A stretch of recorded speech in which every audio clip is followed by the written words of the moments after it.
आयु, आरोग्य, धन, धान्य, समृद्धी, ऐश्वर्य, सर्व प्रकारचं सुख प्रदान करणारं दत्तप्रभूंना अत्यंत प्रिय असं श्री दत्त अनघा लक्ष्मी व्रत आहे. हे व्रत आपल्याला कृष्ण अष्टमीला करायचं आहे. जर काही कारणास्तव आपल्याला कृष्ण अष्टमीला हे व्रत जमणार नसेल तर आपण हे व्रत शुक्ल अष्टमीला केलं तरी चालतं. विशेष करून माघ महिना आणि मार्गशीर्ष महिन्यामध्ये श्री दत्त अनघा लक्ष्मी व्रत करतात आणि या व्रताची संपूर्ण माहिती देणारं पुस्तक बाजारामध्ये उपलब्ध आहे. तसेच आपल्याला PDF स्वरूपामध्ये सुद्धा हे आपल्याला मोबाईलवरती उपलब्ध होऊ शकतं आणि त्यामध्ये जो धागा बांधायचा असतो तो घरातल्या प्रत्येक व्यक्तीच्या नावाने तो बांधायचा असतो आणि त्याच्यासाठी सुद्धा एक मंत्र दिलेला आहे. त्याचा सगळा विधी त्या पोथीमध्ये दिलेला आहे. त्यामुळे जर का तुम्हाला श्री दत्त अनघा लक्ष्मी व्रत करायचं असेल, ती सगळी पद्धत त्या पोथीमध्ये दिलेली आहे. ती सगळी आधी संपूर्ण वाचन करायची आहे आणि मगच या व्रताला आरंभ करायचा आहे. लक्षात घ्यायचं आहे, मार्गशीर्ष महिना आणि माघ महिन्यामध्ये विशेष करून कृष्ण अष्टमीला अनघा लक्ष्मीचं व्रत हे केलं जातं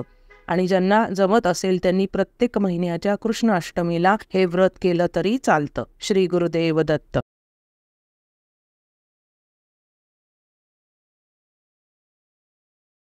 अध्यात्मावर अशीच माहिती मिळवण्यासाठी देव माझा चॅनलला सबस्क्राईब करा